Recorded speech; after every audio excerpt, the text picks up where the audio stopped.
प्रणाम महर्षि, आपका स्वागत है। प्रणाम ऋषिगण। ऋषिगण अपना अपना स्थान ग्रहण करें।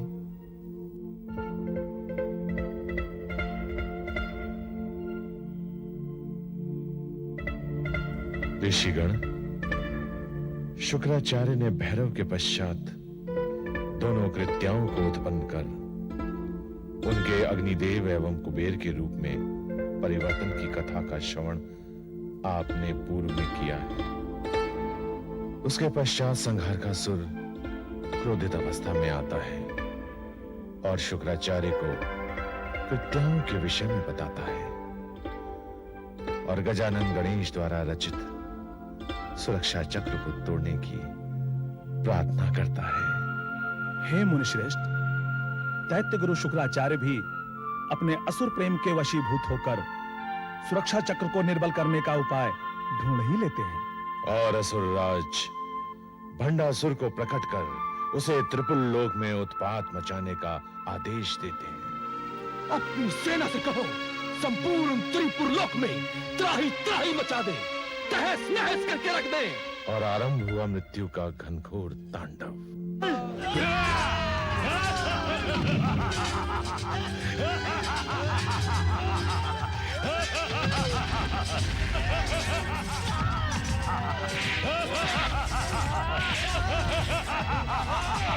मां त्रिपुर सुंदरी का भी मायावी व मांत्रिक शक्तियों पर पूर्ण अधिकार था, अतः उन्होंने भी भक्तों के कष्ट का निवारण करने के लिए अपने मंत्र बल से दो कृत्याओं अंबिका और दंडनाथा को उत्पन्न किया।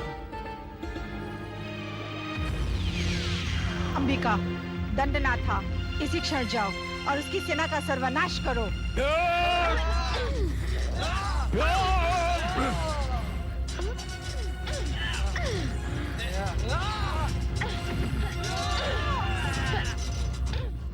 शुक्राचार्य की रणनीति का प्रथम चरण उस समय पूर्ण होता है जब देवी ललिता त्रिपुर की सुरक्षा के लिए विघ्नेश्वर गणेश का आवाहन करती हैं।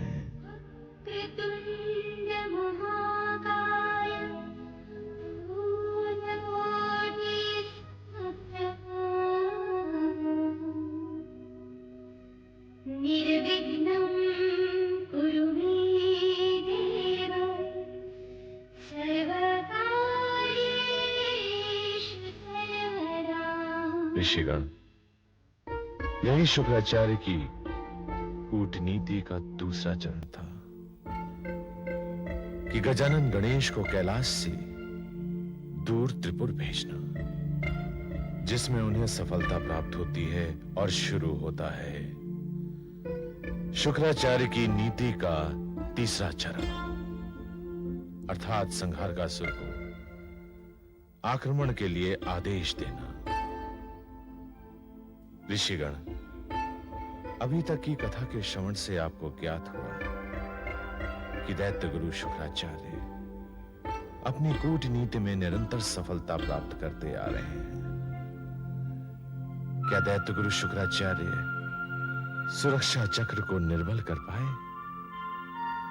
क्या दैत्य गुरु शुक्राचार्य शिव पार्वती के अंश के उत्पन्न होने में बाधा डाल पाए या नहीं? ये आगे की कथा में श्रवण करें। हम अपनी योजना में सफल हो गए संहार का सुर, हम अपनी योजना में सफल हो गए। हमारी योजना के चक्रव्यूह में फंसकर वो नासमझ गणेश कैलाश को छोड़कर त्रिपुर की सुरक्षा के लिए पहुंच गया। गुरुदेव, अब आपकी आगे की रणनीति क्या है? शीघ्र बताइए। हमारी भुजाएं और हमारे शस्त्र उन कपटी देवताओं का सर्वनाश करने के लिए लालायित हैं गुरुदेव। इस बार हम उनका संहार का सुर, हमने गणेश को केवल इसलिए दूर नहीं भेजा है कि तुम शस्त्र उठाओ और दोबारा कैलाश पर आक्रमण कर दो। यदि आगे का कार्य रणनीति के अनुसार नहीं हुआ तो हमारा सारा परिश्रम व्यर्थ सिद्ध होगा। असंभव गुरुदेव, असंभव। परम पूज्य गुरुदेव शुक्राचार्य की योजना और विफल हो जाए, ये कदापि संभव नहीं हो सकता है गुरुदेव। गुरुदेव, हम आपके इस प्रबुद्ध मस्तिष्क में किसी विशेष योजना के कार्यान्वित होने का आभास अनुभव कर रहे हैं। कृपया स्पष्ट करें गुरुदेव, वो क्या योजना है?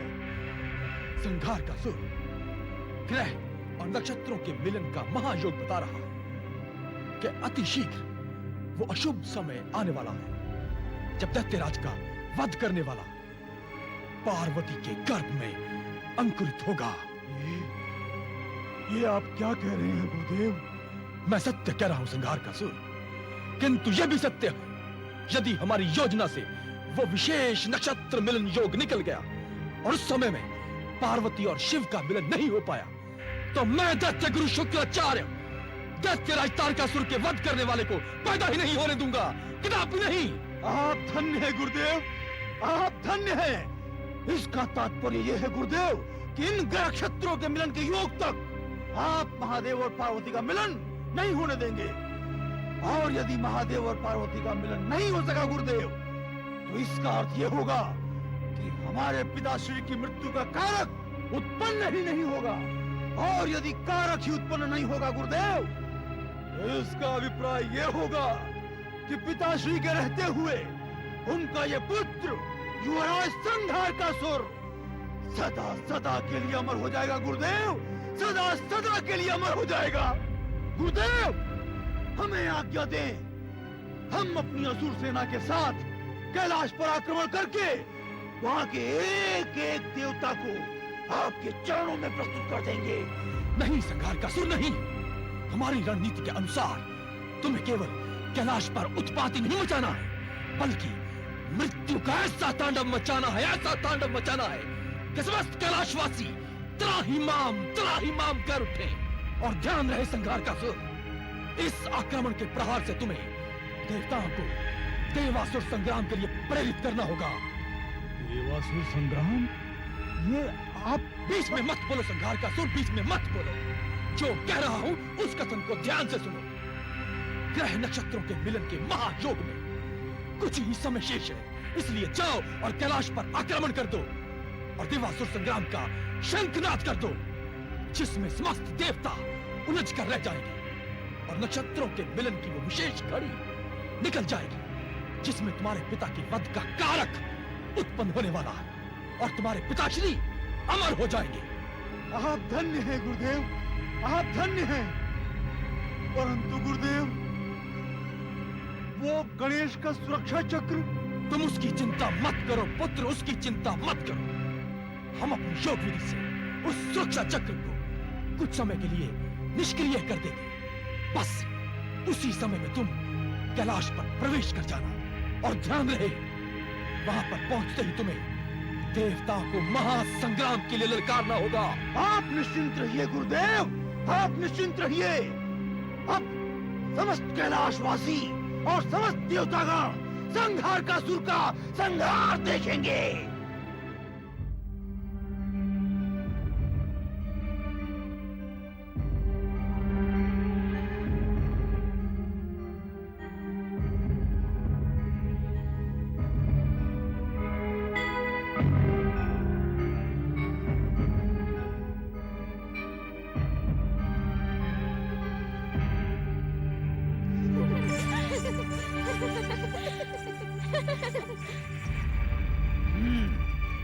वीर सैनिकों, ये है कैलाश और यहाँ महादेव शिव विश्रामरत हैं। तुम देख रहे हो इस कैलाश पर असीम शांति है, परंतु हम इस शांति का विनाश कर देंगे। अब इस कैलाश पर शांति नहीं, विनाश का तांडव होगा। और अब ना ही इस कैलाश पर भभूतधारी शिव होंगे और ना ही देवी देवताओं को शिव और पार्वती से शिवांश की प्राप्ति होगी। इस कैलाश पर अब दैत्य साम्राज्य का अधिकार होगा और कैलाश पर दैत्य साम्राज्य का ध्वज विजय ध्वज लहराएगा। आओ आगे बढ़ो। संघारकासुर, यदि तुमने आगे बढ़ने का दुस्साहस किया तो तुम और तुम्हारे असुर सैनिक दोनों ही सुरक्षा चक्र की ज्वाला में जलकर भस्म हो जाओगे। अतिशीघ्र लौट जाओ संघारकासुर, अन्यथा गौरी नंदन के क्रोध से अपनी रक्षा नहीं कर पाओगे। तुम्हारे गौरी नंदन गणेश संहार का असुर का कोई अनिष्ट नहीं कर सकते, और नहीं उनके द्वारा रचित ये सुरक्षा चक्र। नहीं संगार का सुर, ऐसी भूल कभी मत करना, अन्यथा गौरी नंदन से तुम्हारे गौरी नंदन गणेश को दैत्य गुरु शुक्राचार्य ने अपने षड्यंत्र से इतनी दूर भेज दिया है कि अब वो कैलाश पर कदापि लौट नहीं सकेंगे। और ये सुरक्षा चक्र ये गुरुदेव के मंत्र बल से अभी शक्ति विहीन हो जाएगा। गुरुदेव, गुरुदेव, इस सुरक्षा चक्र को प्रभावहीन कर दीजिए गुरुदेव, प्रभावहीन कर दीजिए।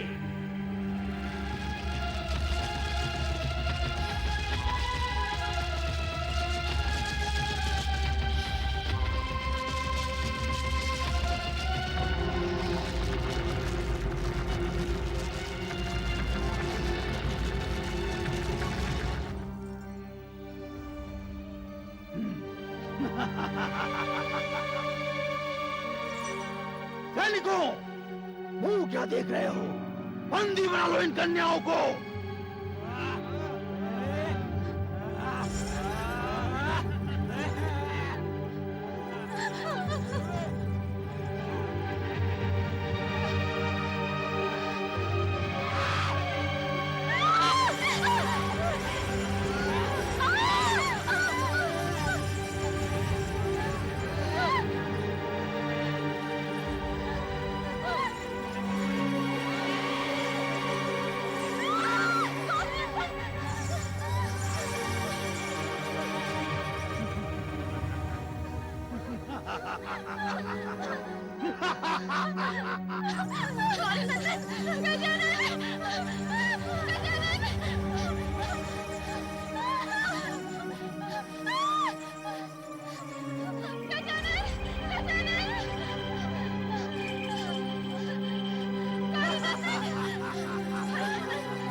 कैलाश की पवित्र भूमि पर हमारे राज्य किसी स्त्री पर प्रहार हो, ये हम कदापि सहन नहीं कर सकते। शिवगणों, तुमने यहाँ आकर हमारे संहार के आनंद को और भी बढ़ा दिया है। संहार का सूर, यदि अपना हित चाहते हो तो अति शीघ्र कैलाश छोड़कर चले जाओ। सैनिकों, इन कायर शिवगणों की चुनौती का उत्तर दो, आक्रमण करो।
वीरभद्र, गजानन गणेश भवन के द्वार पर दिखाई नहीं दे रहे हैं। जया और विजय भी कहीं दिखाई नहीं दे रहे। हमें बुलाने के पश्चात उन्हें भवन के द्वार पर ही रहना चाहिए था।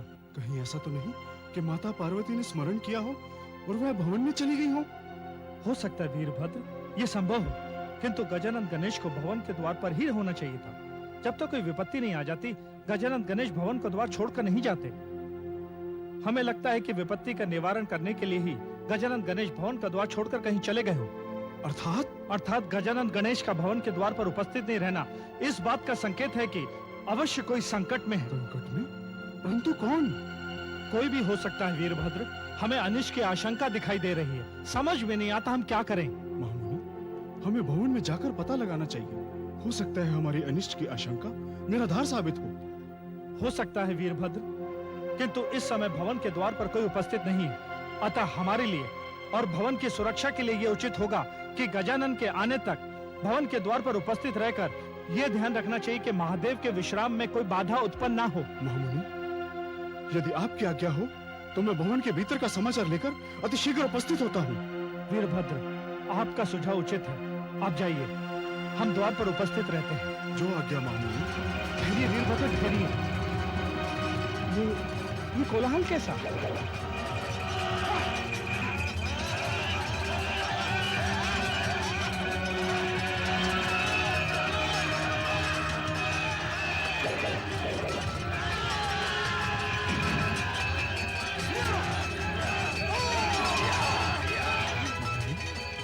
ये तो असुरों के ठस का कोलाहल है। ऐसा लगता है असुरों ने कैलाश पर पुनः आक्रमण कर दिया है। किंतु सुरक्षा चक्र के होते असुर सेना कैलाश में प्रवेश कैसे कर सकती है? अवश्य ये असुरों की मायावी शक्ति का प्रभाव है जिससे ये कोलाहल उत्पन्न हुआ है। चलिए चलकर देखते हैं। आइए।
कैलाश की इस धरती पर आकर तुमने अपनी मृत्यु को आमंत्रित किया है।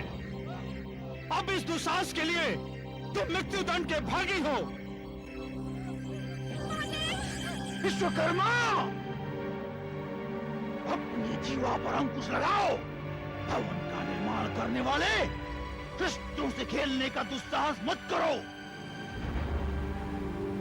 तुम अपनी आंखों के समक्ष नंदी और ढेंगी की लहूलुहान अवस्था देख रहे हो और इसके पश्चात भी महाबली संघारकासुर से युद्ध करने का प्रयास कर रहे हो। संघारकासुर, पुनः कैलाश पर आक्रमण करके तुमने अपनी मूर्खता का परिचय दिया है।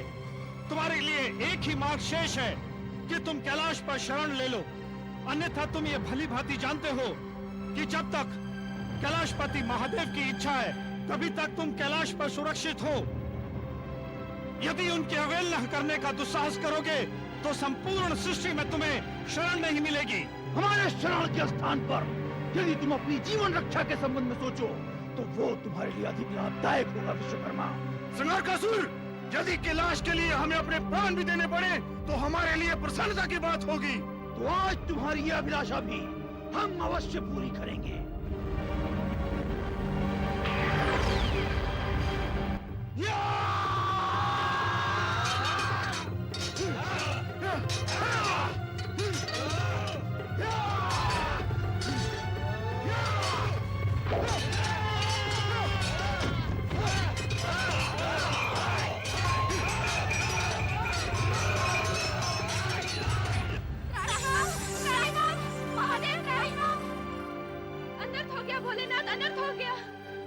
क्या बात है जिया जी? आप दोनों इतनी भयभीत क्यों हैं? ऐसा कौन सा कष्ट आ गया कि आप हमारी तपस्या भंग करने चली आई? भोलेनाथ, इस महासंकट से कैलाश की सुरक्षा कीजिए भोलेनाथ। किस संकट की बात कर रही हैं आप? हे महादेव, संघारकासुर ने कैलाश पर आक्रमण कर दिया महादेव। कैलाश पर आक्रमण कर दिया? संहारकासुर का इतना दुस्साहस? हाँ कैलाशपति, चारों ओर हत्याओं और नृशंसता का आतंक मचा हुआ है। असुरगण हमारे शिवगणों का संहार करते हुए भवन की ओर ही बढ़े आ रहे हैं। संघारकासुर का आतंक कैलाश की सुरक्षा के लिए प्रश्न चिन्ह बन चुका है महादेव। किंतु कैलाश पर तो पुत्र गजानन विराजमान है और उनके होते हुए कैलाश में असुरों का प्रवेश कठिन ही नहीं असंभव है। आप सत्य कह रहे हैं भोलेनाथ। यदि गजानन कैलाश पर होते तो क्या पुत्र गजानन कैलाश पर विराजमान नहीं है? नहीं महादेव, गजानन की अनुपस्थिति ही असुरों के प्रवेश का कारण बन गई है। संहारकासुर, अब मेरी क्रोध की अग्नि में भस्म होने के लिए तैयार हो जाओ। तुम्हें कैलाश की सीमा में प्रवेश करने का दंड अवश्य मिलेगा संहारकासुर, अवश्य मिलेगा।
प्रकंपन कैसा? समस्त ब्रह्मलोक प्रकंपित क्यों हो रहा है?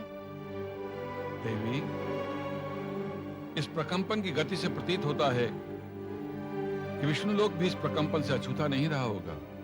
आप और श्री हरि विष्णुदेव के रहते ब्रह्मलोक और विष्णुलोक में प्रकंपन हो, ये कैसे संभव हो सकता है? क्या किसी असुर ने घोर तप किया है या आक्रमण? किसी भी असुर में इतना बल नहीं है देवी कि ब्रह्मलोक, विष्णुलोक और कैलाश में एक ही साथ प्रकंपन उत्पन्न कर सके। इसका एक ही कारण हो सकता है। क्या कारण है ब्रह्मदेव?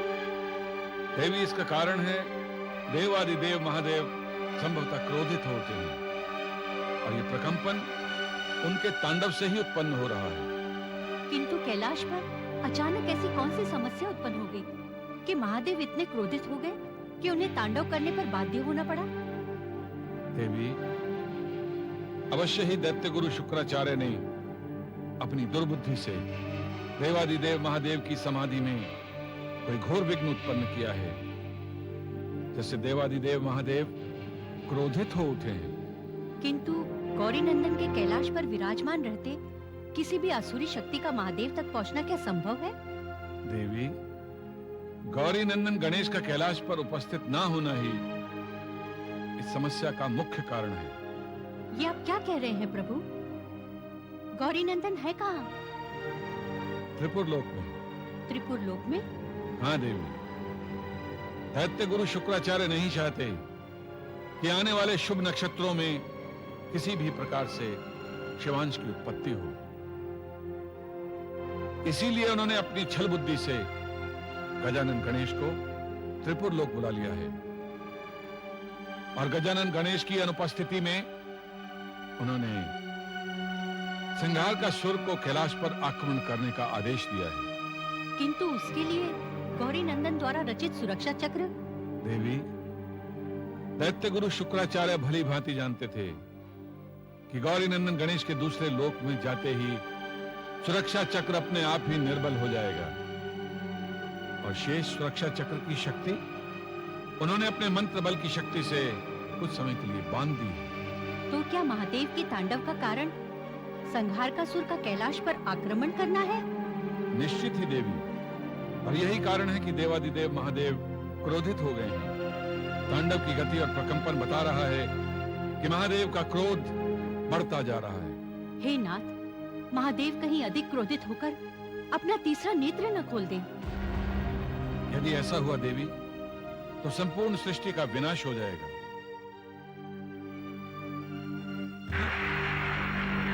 ये अचानक कैलाश पर प्रकंपन कैसा देवेंद्र? सारा कैलाश प्रकंपित प्रतीत हो रहा है। ऐसा प्रतीत हो रहा है जैसे कोई विशाल नक्षत्र या ग्रह कैलाश के समीप से गतिशील होकर निकल गया है। नहीं अग्निदेव, इतना प्रकंपन तो तभी संभव हो सकता है जब महादेव क्रोधित होकर तांडव करने लगे। लगता है महादेव की क्रोधाग्नि प्रज्वलित हो उठी है और उसने तांडव का रूप धारण कर लिया है। परंतु महादेव तो भवन में विश्रामरत है, और जब महादेव विश्राम करते हैं तो शीतल जल की तरह शांत होते हैं। अतः क्रोध और तांडव का प्रश्न ही कहां उठता है। अवश्य अवश्य किसी ने महादेव के संयम और धैर्य की परीक्षा ली होगी। हाँ कुबेर, संघार का सुर ने कैलाश पर आक्रमण करके महादेव के धैर्य और संयम की सीमाओं को तोड़ा है। अर्थात ये प्रकंपन भगवान शिव की तांडव लीला का ही प्रकोप है। हाँ अग्निदेव, महादेव की तांडव लीला से कैलाश का ही नहीं, समस्त ब्रह्मांड का सर्वनाश हो जाएगा। संघार का सुर का इतना दुस्साहस? ये सब दैत्य गुरु शुक्राचार्य की ही रणनीति है। कभी अपनी कृत्याओं को अग्नि और कुबेर का रूप धारण करवाकर कैलाश पर भेजते हैं, और कभी संघार का सुर से कैलाश पर आक्रमण करवाते हैं। उनकी इन्हीं दृष्टताओं से क्रोधित होकर महादेव तांडव करने पर विवश हो गए हैं। और इस तांडव का परिणाम? यही तो मैं भी सोच रहा हूं यमदेव, कि यदि महादेव के क्रोध को शीघ्र ही शांत नहीं किया गया तो इसका परिणाम बहुत ही अनिष्टकारी सिद्ध होगा। हे देवेंद्र, महादेव के इस तांडव को अविलंब रोकना होगा। हमें अतिशीघ्र महादेव के समक्ष जाकर उनके शांत होने के लिए उनसे प्रार्थना करनी चाहिए। हाँ देवेंद्र, हमें शीघ्र चलना चाहिए।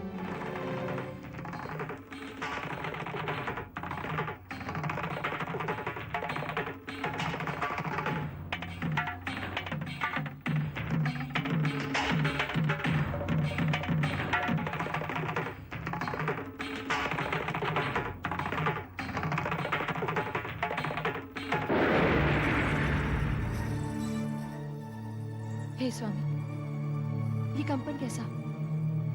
ऐसा लग रहा है जैसे जैसे कुछ ही क्षणों में सारी सृष्टि का सर्वनाश हो जाएगा। हे देवी, इस तरह के विनाशकारी कंपन का एकमात्र कारण हो सकता है देवाधिदेव महादेव का तांडव।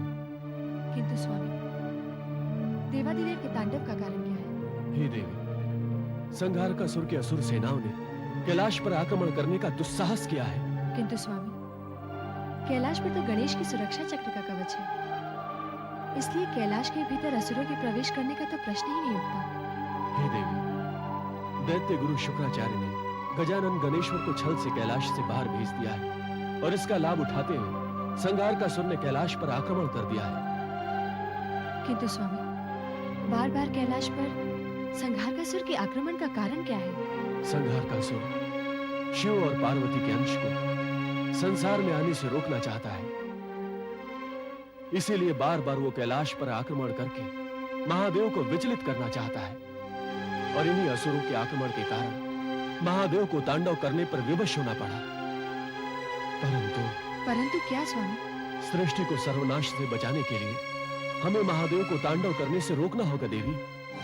किंतु ये कैसे संभव है? हमें शीघ्र अतिशीघ्र कैलाश जाकर महादेव को शांत करने का प्रयास करना होगा देवी।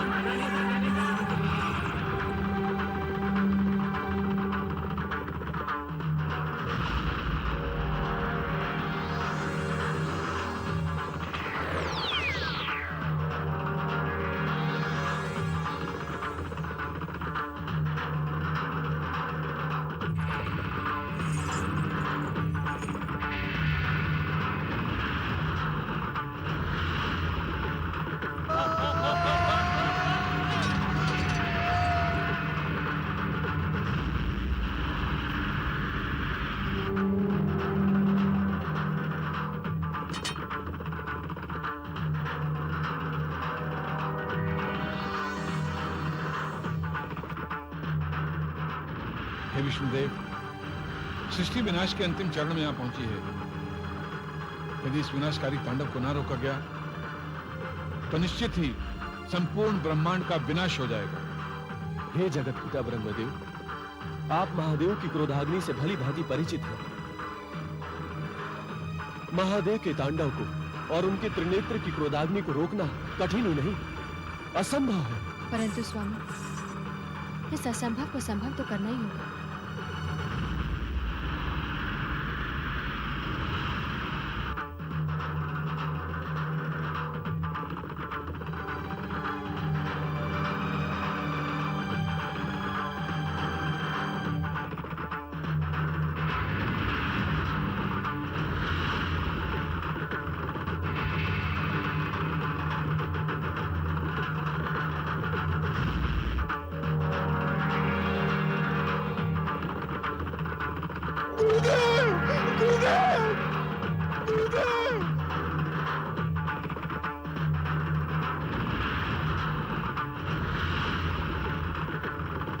हे ब्रह्मदेव, महादेव का क्रोध तो बढ़ता जा रहा है। इसे रोकने के लिए कोई न कोई उपाय अविलंब निकालना होगा।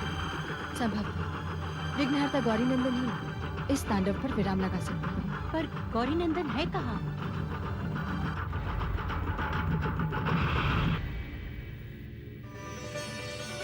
प्रणाम पिताश्री। पुत्र गणेश, शांत हो जाइए पिताश्री।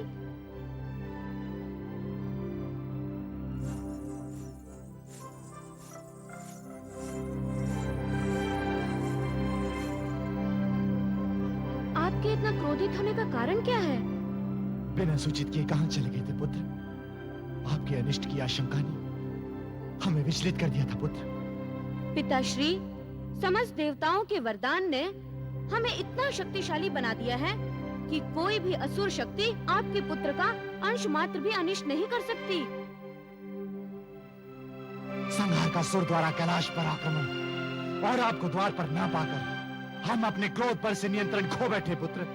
पिताश्री, यही तो शुक्राचार्य की कूटनीति थी कि हमें त्रिपुर प्रस्थान कराकर वो आपके विश्राम में बाधा उत्पन्न कर सके। त्रिपुर लोक में? परंतु क्यों? हम कैलाश के द्वार पर उपस्थित थे, तभी ललिता देवी ने हमारा आवाहन किया। हमने माताश्री को सूचित करने का प्रयास भी किया, परंतु वे विश्राम कर रही थी। उधर ललिता देवी के करुण आवाहन ने हमें तत्काल त्रिपुर पहुंचने के लिए विवश कर दिया। त्रिपुर पहुंचकर हमें ज्ञात हुआ कि भंडासुर नामक दैत्य संपूर्ण त्रिपुर लोक का विनाश करने पर तुला हुआ है। उस सत्याचारी दैत्य भंडासुर को दंड नहीं दिया पुत्र? त्रिपुर वासियों के संहार का दंड उसे परास्त होकर चुकाना पड़ा, जिससे संपूर्ण त्रिपुर पूर्णतः शांत हो गया। हमने ललिता देवी से आज्ञा ली और सीधे कैलाश आ पहुँचे। आपकी अनुपस्थिति के कारण असुरों ने कैलाश में प्रवेश करने का दुस्साहस किया था। उन दुराचारियों का सर्वनाश अति आवश्यक है पुत्र, अति आवश्यक। पिताश्री, आप तो शीघ्र प्रसन्न होने वाले भोलेनाथ हैं। यदि आप ही इस प्रकार क्रोधित हो जाएंगे तो सृष्टि का विनाश तो निश्चित ही है। अतः शांत हो जाइए पिताश्री, शांत हो जाइए। असुरों का बार बार कैलाश पर आक्रमण कैलाश की शांति के लिए चिंता का विषय है पुत्र। कैलाश की सुरक्षा का उत्तरदायित्व हमारा है पिताश्री। हम आपको विश्वास दिलाते हैं कि इसके पश्चात हम कभी भी कैलाश की सुरक्षा से विमुख नहीं होंगे। हम सुरक्षा चक्र को पुनः और अधिक शक्ति प्रदान करके कैलाश की सीमाओं को पूर्णतः सुरक्षित कर देंगे। हे चंद्रमौलेश्वर, आप कैलाश की सुरक्षा का उत्तरदायित्व गजानन गणेश्वर को सौंपकर माता पार्वती के साथ भवन में विश्राम करें। हे महादेव, हम सब देवताओं का भी आपसे यही निवेदन है